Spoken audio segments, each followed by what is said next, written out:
Now,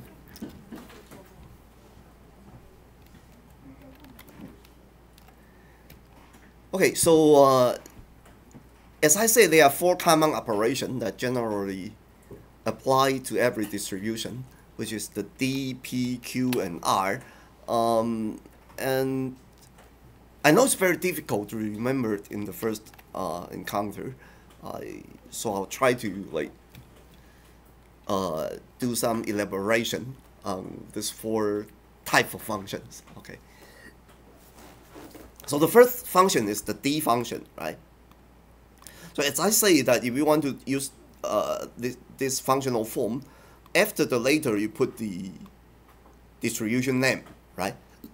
Normal distribution, binomial distribution. And associated with each type of distribution, they are parameters, right? So normal distribution, you have the mean, you have the standard deviation. And this binomial distribution is the discrete distribution, right? You have the size. Sometimes you will say n, right? The number of trial and the probability of success, okay? Now, as I say that the PDF by itself is not very useful unless you want to plot the PDF, okay? So here I have the code that plot the PDF of a continuous and also a discrete distribution, okay?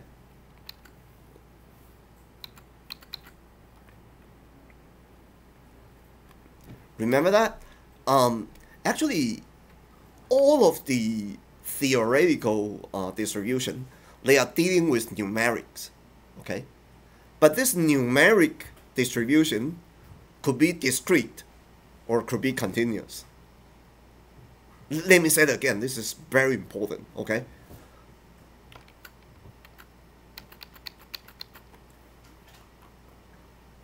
All of this theoretical, all of this built-in theoretical distribution, they actually work on the numeric,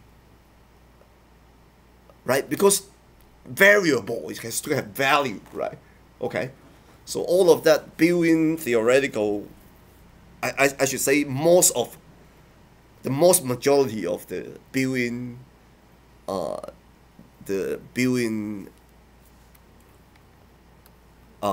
distribution, they are dealing with the numeric. But this numeric distribution has 2 different types. They have discrete type and they have continuous type. Okay, the discrete type is like count, right? The number of traffic accidents, the numbers of customers that come to your store every day, okay? The number of repurchasement that of a specific customer, right? They are count, right? They are numerics, but they are integer, isn't it? Okay, so this type of distribution, for example, like binomial, okay, binomial distribution, okay, is discrete, numeric, okay, and normal distribution is continuous numeric, okay. So so back to the notebook. So here I try to plot this continuous numeric and also plot the discrete numeric PDF. Okay. So this is the way to plot the continuous numeric. Okay. Well, usually you will have to this curve function is actually a way to draw a continuous function, okay? Because it is continuous, right? So I'm trying to draw D norms from -4 to 4, okay? I'm drawing the PDF of normal distribution from -4 to 4, okay? This is standard normal, right? Standard normal has the parameter 0 and 1, right? Okay. So this normal distribution, I want to draw its range from -4 to 4, Okay, so the way to draw a continuous PDF is thing like this. Okay, and this code is just to give the like this label, right, and this label, the plot label, and also the Y label, right? Okay, okay. So the Y label, as you can see here, is density, right? Okay, so this is the way to plot a continuous PDF. Now the way to plot a discrete PDF is different. Okay. In this function, I will generate a binomial of size equal to 10 and probability equals to 0.5. So this is the two parameter of binomial. Okay. And I want to draw the value from 1 to 10. Okay. Because it is discrete, so the return value of its PDF is actually the probability. Okay. So as you can see that when I draw this, I draw it as a bar plot. It's no longer a continuous thing, right? It is discrete. Okay. So to draw discrete probability, you actually use bar plot. Okay. So I use bar plot to draw this PDF. Okay. Now the PDF of a discrete function is actually the probability. It's not density. You see the difference? The PDF of a continuous numeric variable, the y-axis is actually density, right? Okay. But for the discrete variable, the y value is actually probability. It's not density, right? There is no I should say that the concept of density do not apply to discrete, right? Because it's discrete. The discrete value only have probability on the integer point, right?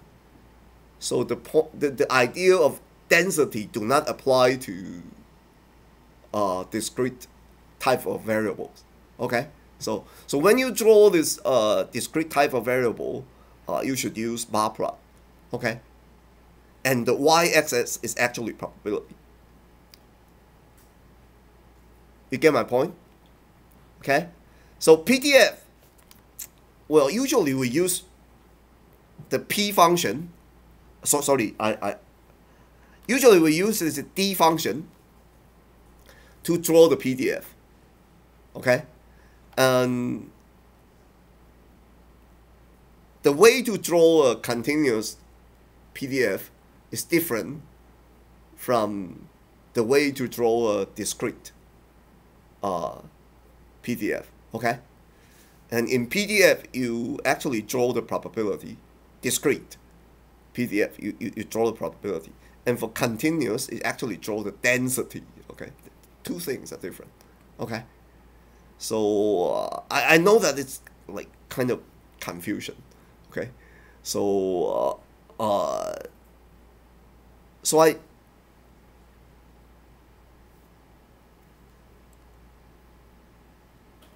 I would like you to like try to elaborate on the difference between the continuous and discrete.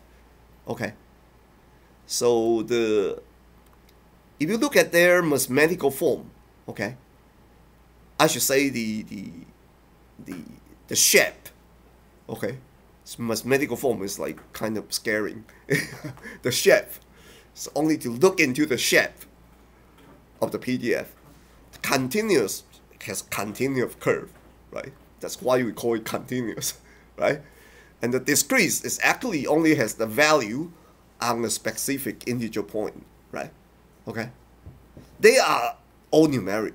But discrete numeric only have value on the integer point. But for the numeric one, it acts continuous, right? It has value on every single point within its domain, right? So this is the difference between the two. The plotting code are also different, right? To plot continuous PDF, you use the curve function, okay? To plot discrete, you use bar plot, okay? And then the label on the y-axis is also very important, right? The label on the y-axis here for discrete is probability, and for continuous density, okay? Okay? And then, so what is the difference between density and probability? Okay? This question I'll leave it for you, okay? Okay? I want you to like, could be difficult. You may have to see the video recording before you can answer this one, right? But I want you to write down in your own word, okay, what is the difference between density and probability, okay? You see it here, right? This is density and this is probability, right? What's the difference? Just say it in natural language, okay? I want you to elaborate on it, okay?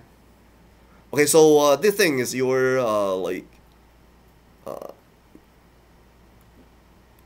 is your personal assignment this week, okay?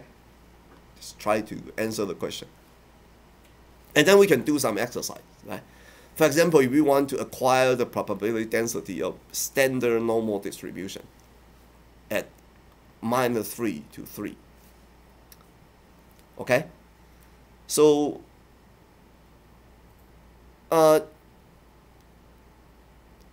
if you want to see the standard normal, because it is like kind of like a continuous, right? So you can only acquire its value within a range, okay? You cannot. It is not possible to print out every real number in between this range, because they are like infinite number of point, right? So in order to acquire this probability density, you need to draw the density function, right? Isn't it? And then I want you to plot the density function, right? Plot the density function.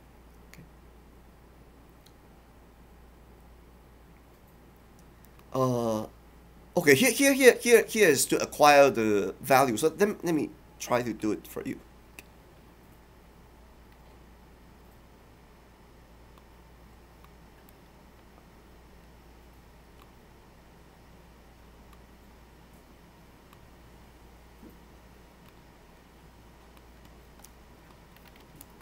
I know that I will run out of time, so I already do the thing for you, okay?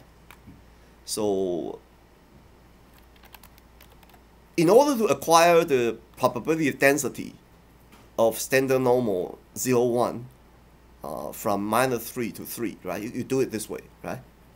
So you have like, so this is -3, -2, -1, 0, right?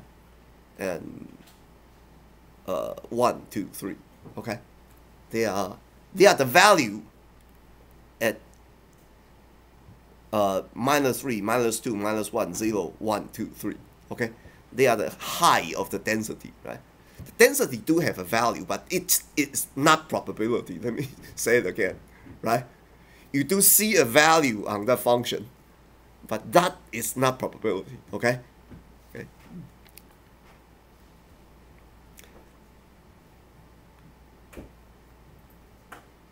So if it is not probability, what is that? Anyone can answer it? I can give you a big prize, okay? You can answer this. So what does it mean? When I say that in the point -3, the density of standard normal 0, 1 is 0.0044. Okay, that is the density at -3. But what is this number mean? What does it mean? It is not probability. It is density. But what is density mean? Anyone can say it?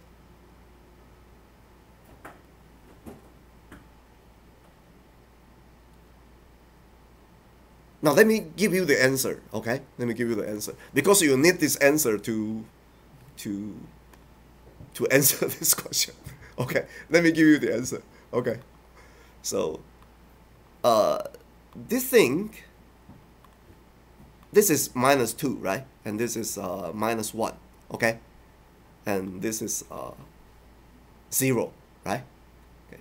So this 0.398 is actually the probability of x between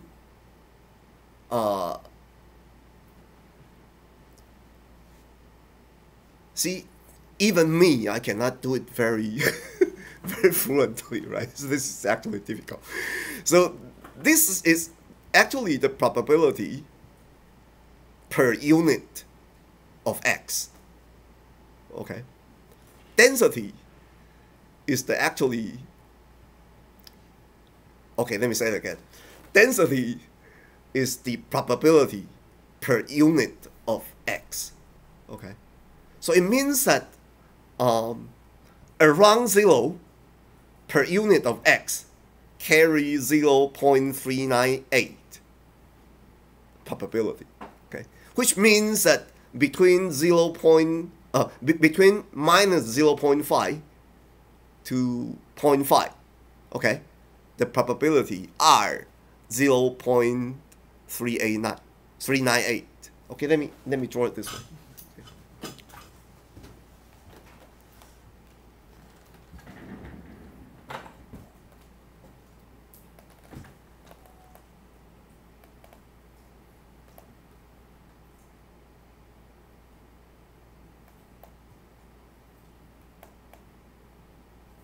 I told you that the so-called density is actually the probability per unit of x. Okay, this x could be anything, right? Okay, so we are talking about the distribution of x, right? So density is the probability per unit of x. So when I say this is 0, right? So this point, this, right? So this 0.398 is actually the probability at the point of 0 at 1 unit. That 1 unit is like around 0. Okay, so if you have 1 unit around 0, it's actually from minus 0.5 to 0.5. Can you get the point? Okay. Again. Okay. Density is the probability per unit of x. Right? Density is the probability per unit of x. So when we say that the density of 0 is 0.398, okay? The density of 0 is 0.398. It means that per unit of x around 0 is 0.398. Okay? So that unit around 0, is actually from 0.5 to 0.5. Isn't it? Okay? So that is the way to understand what is density. Okay? So you might have to read the video recording to answer this question. Okay, but that is important, right? Usually, no one knows what density really means, right? Okay. Okay, so actually, if you want to acquire the value, you just do this. If you want to plot it, you can plot it this way, right? Okay. So the exercise, I'll leave it for your personal assignment. Let's take a look at it.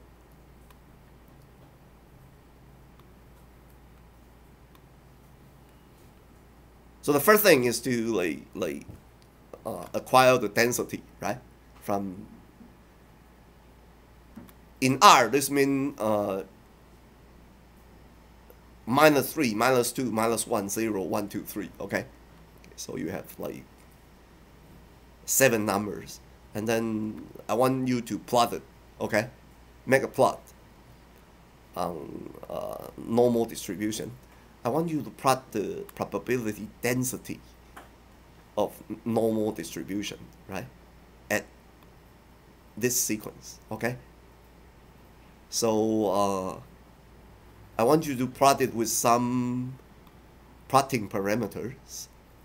Okay, and I want you to label the plot with the appropriate the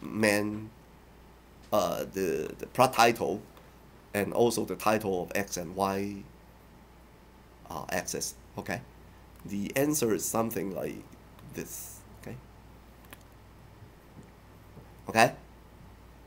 So this is the probability density at specific X. Okay. So although this normal distribution is the continuous, it is continuous. So if we plot, we actually plot the height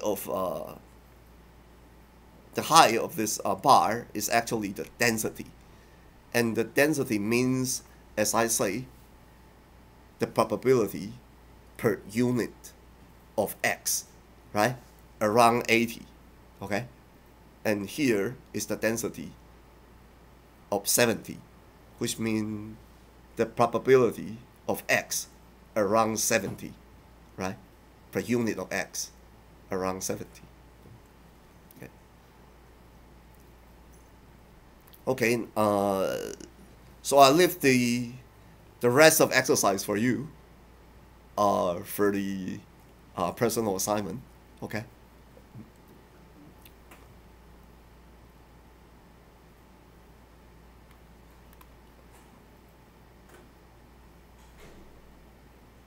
Now,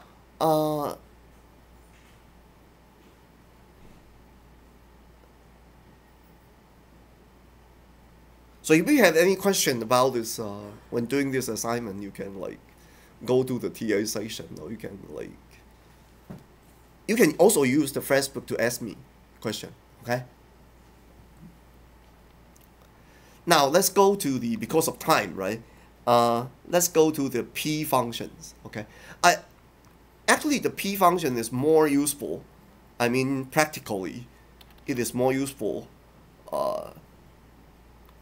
to use CDF because it actually estimates the probability. Okay. Okay. So now let's read this.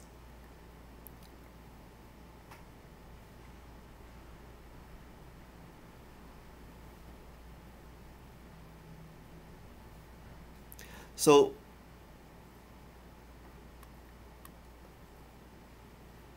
if I want to acquire the probability of standard normal distribution from -1 to 2, right?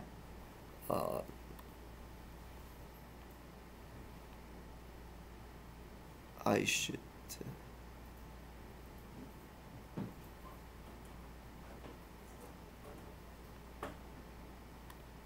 should do this, right?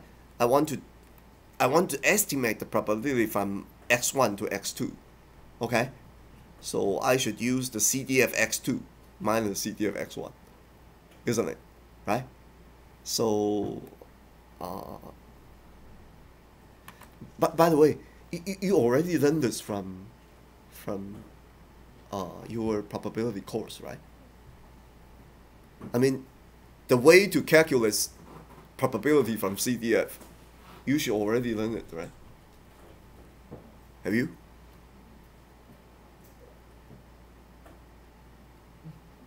Okay. Okay, never mind. Right. the Now we have the CDF of certain variable, and we want to calculate the probability that that variable fall within a range, right? So we simply use this formulation, right?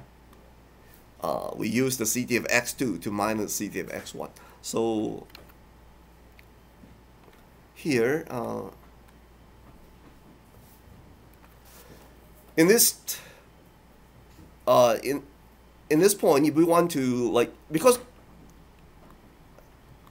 see here we use the p function instead of d function, right? So the p function is actually the CDF, right?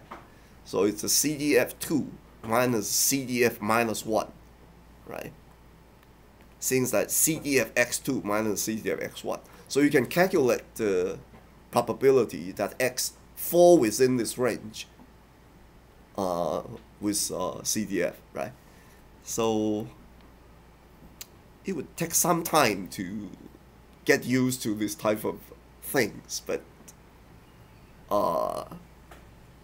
it's not too difficult, isn't it? Any question about this? P function is CDF, right?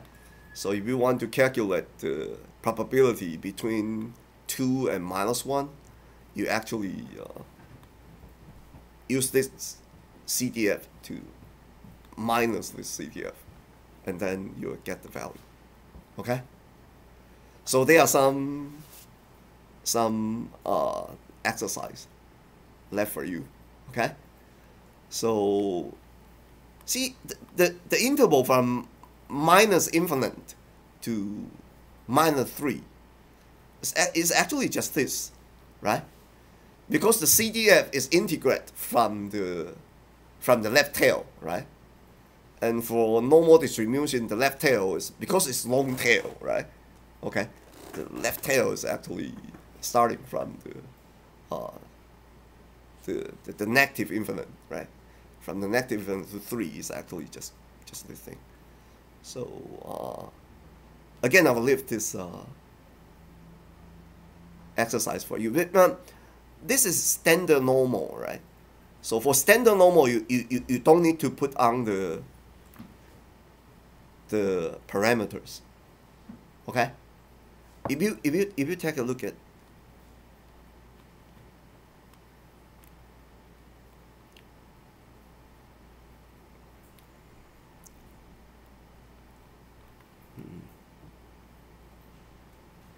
where is it?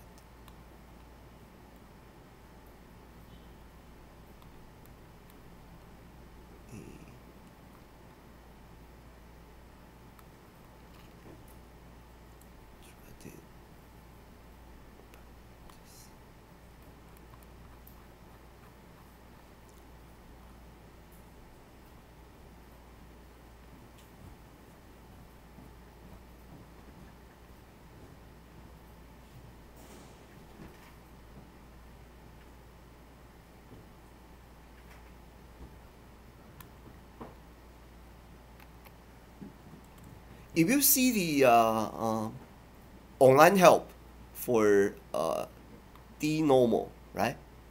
You can see that the parameter actually has a default value, right?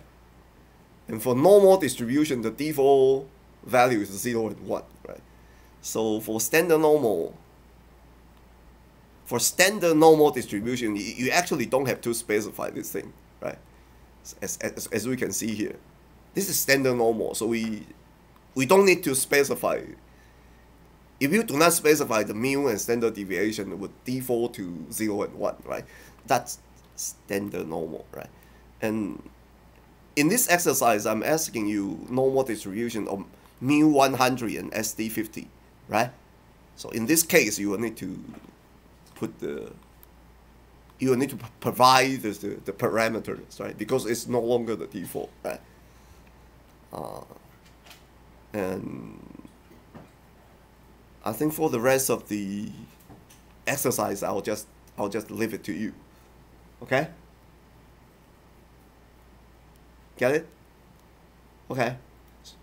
Again, if you have any difficulty in writing this, I strongly recommend you, like, although this is a personal assignment, I strongly recommend you that you get together and write together, right?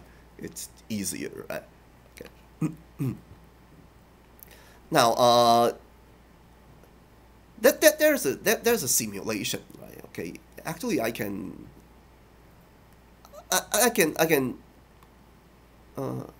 Where's that?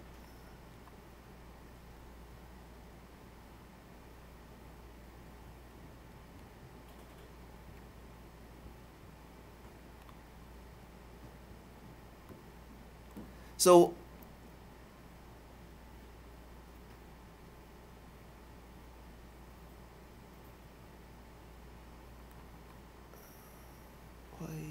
why did I do this? Let me see.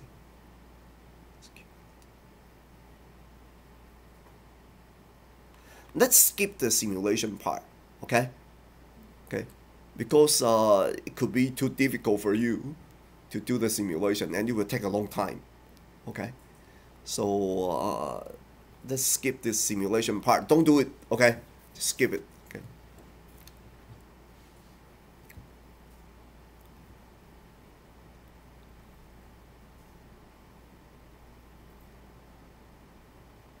Now, the next thing that I want to explain is the R function. Okay, so the R function, as I told you, is the random draw, right? It draw from this distribution with these parameters, and you draw endpoint out of it. Okay, so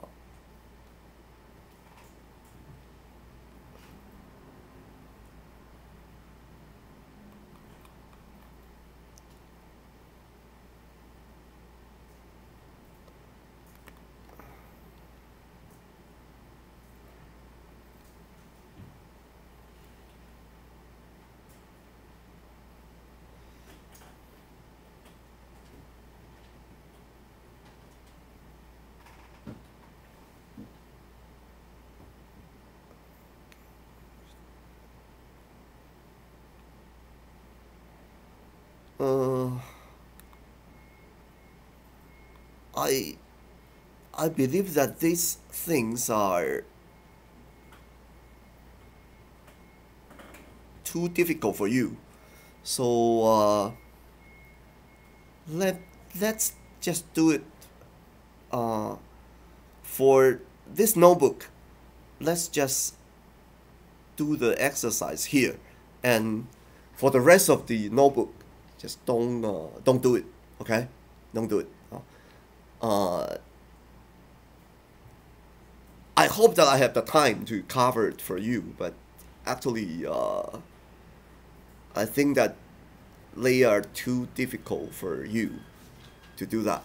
Okay, so don't do the rest of the starting from this simulation. Don't do the rest of the notebook. Okay, just for your assignment, you just do whatever before the simulation. Okay, and we have some time left, and I would like to use this time to show you some real example, right? And that is more important for you. Okay,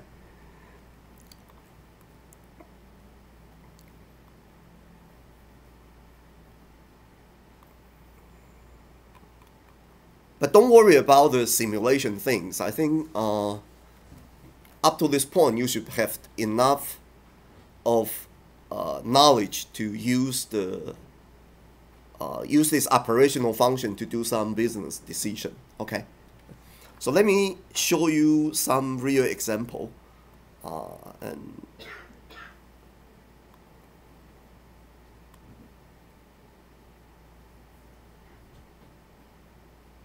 which is in the notebook AC.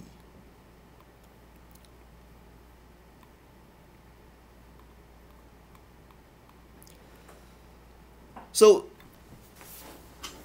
here are some examples that we use the theoretical distribution. Okay, so I'll give you some real examples so it will make more sense for you, right? A very classical example is the death by horse kick. You know what is death by horse kick? Well, this example is something like happened in like World War I.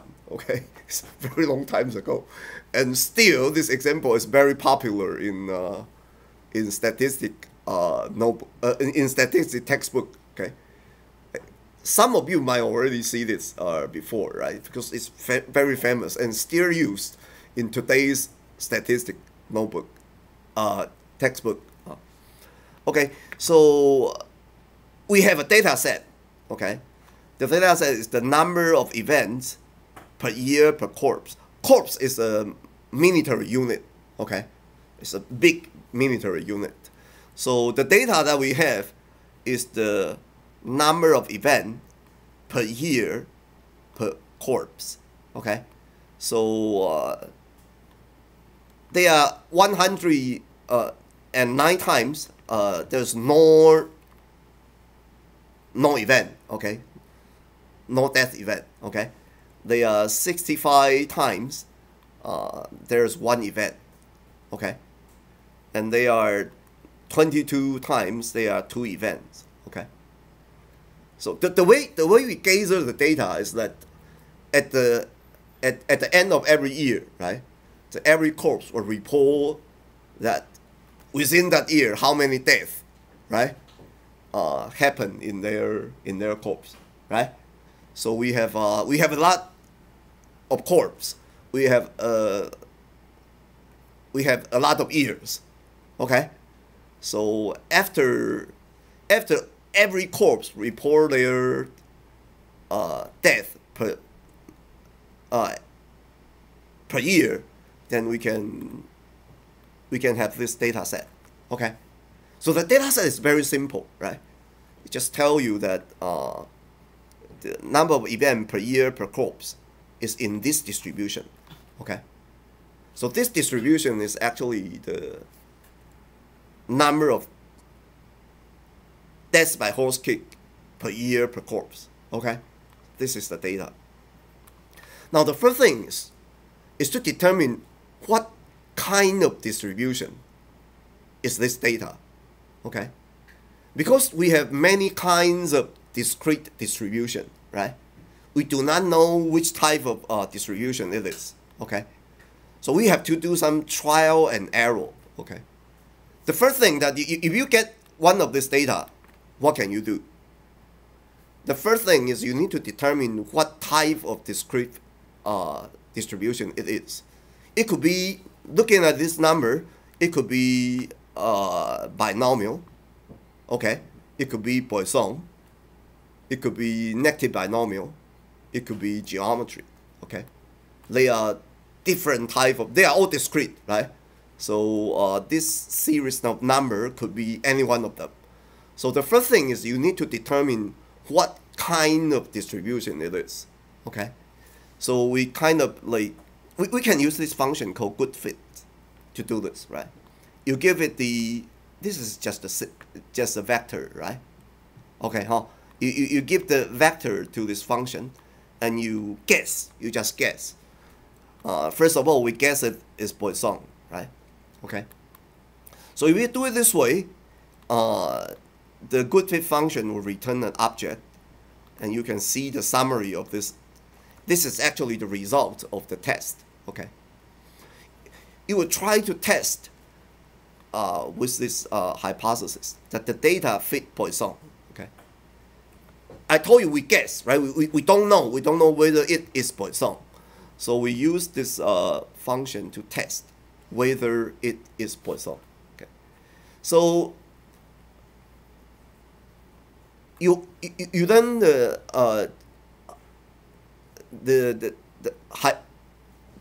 if we do a test, right? Now we will have a p-value come out, right? This is hypothesis testing, right? You have learned what is hypothesis testing, right? Okay. So if we do a hypothesis testing on this hypothesis, right? We guess, right? So it is hypothesis. We have a hypothesis that the data is Poisson. Then we do the test. Now, if the p-value is larger than 0.5, right? We can say that there is not significantly different from Poisson. Okay? If the p-value is less than 0.5, then we can reject this hypothesis, right? So it's not Poisson. Okay? If the p-value is less than 0.5, this hypothesis is wrong. Okay? That is the way we do hypothesis testing, right? We guess that it is Poisson. Then we do the test. If the probability is lower than 0.5, it means that the probability that it is Poisson is very low, right? So we should reject it. Okay. But in this case, we'll see that the probability is 0.83, right? It's much larger than 0.5, right? Okay. So we can say that this data is not significantly different from Poisson, right? So we can treat it as a Poisson, isn't it? Okay. So if we can treat it as Poisson, the next question is, what is lambda, right? Poisson distribution has a parameter called lambda, which is expected value, isn't it? Right? So this could fit not only that it will give you the probability, it would also estimate the parameter. Okay? And because this is Poisson, right? So the parameter is lambda. So it will tell you that lambda is 0.61. Okay? So in the real case, when we have a data, right, the first thing we do is try to test what type of hypothesis this data is. Okay? Now, in this case, we try Poisson, and the test is good. Okay? So we can treat it as a Poisson distribution with lambda equal to 0.61. Okay? So if we want to see the probability that number of days is larger than 2, okay? Because we already know that it is Poisson, and the lambda is here, right? It's fit parameter lambda, right? Okay. So if we want to know the probability on n dash larger than 2, now this is the way we do it. Okay? Because this p function is cumulative, right? So it's telling us that it will return the probability. It will return the probability that number of days is less than or equal 1. Right? Because we put 1 here, right? Isn't it? So it's cumulative. So it's cumulative from, in this case, from the left tail to certain number, which you give here, right? So in order to see the probability that larger or equal than 2, right? You want to, the CDF is calculating the left tail, right? You need to count the left tail and like deduct it from 1, okay? So this is the way to calculate the probability of number of days larger than 2, okay? So this is the way that we do it practically, okay? Given the data, we try to figure out what type of distribution the data is, and then we will know that we know this, right? Okay, and then we also know its parameter, right? So we can use this theoretical function to estimate the probability for us. Okay? You get the point? Okay. This is the way that we apply theoretical probability into business application. You get my point? Okay? So let's see that let's do this discussion and then we will stop here today.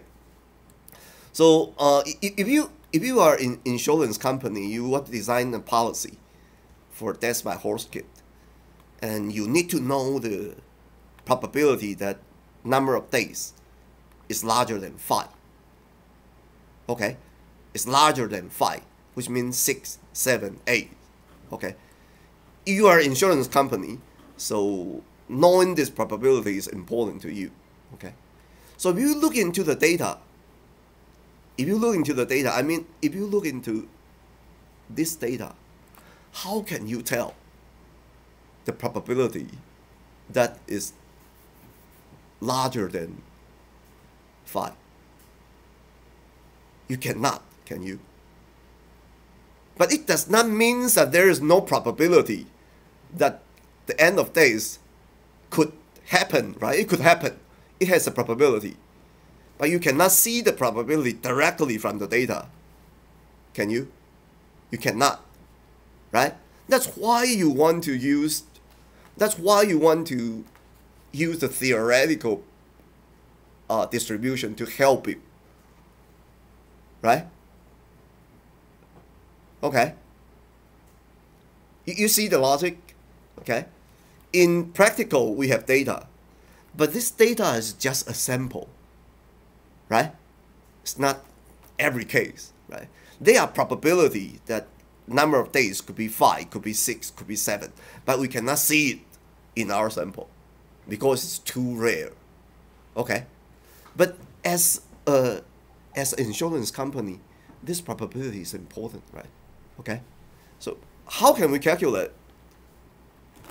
If you want to calculate the probability number of days is larger or equal than 5, we can do this, right?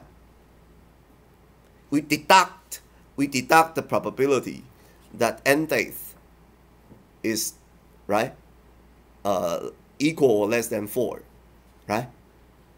We deduct the probability that end days is equal or less than 4. Then we get this probability. So the probability is not high. It's about like 4 out of 10,000. Okay, 4 out of 10,000. But the probability is there, isn't it? Right? And as an insurance company, this probability is important. Okay, and you cannot see the probability directly from the data. Okay, so you need to do the using this function, right? You need to like find out which theoretical distribution that data is, right? As long as you know its probability, it's kind of like generalized, right? We generalize this data. We generalize this data into a Poisson distribution of lambda equal to 0.61, right? So it's also a kind of model building, isn't it? Right? It's also a generalized, because you only have a sample, and this sample cannot represent the entire population. Okay? So we need to generalize it, okay, into a theoretical model, and then we can use that theoretical model to help us estimate this value, so you can design your policy, right? Okay. That is the way that we use the empirical data with the theoretical distribution and apply that in business. Okay? This is the scenario that we use a sample of data, right? Try to fit it into a theoretical distribution and use this theoretical distribution as a model to do general estimation. Okay? You get the point, right? Now, this is important, right? So I would actually strongly recommend you that this week you do this, right? Do the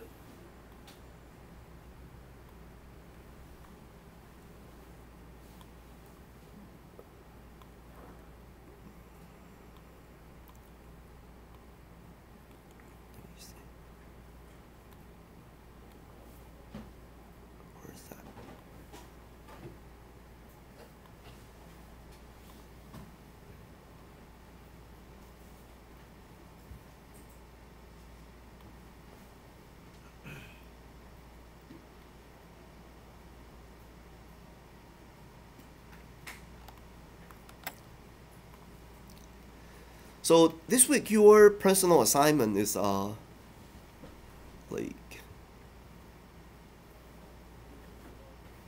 it's up to this point, okay?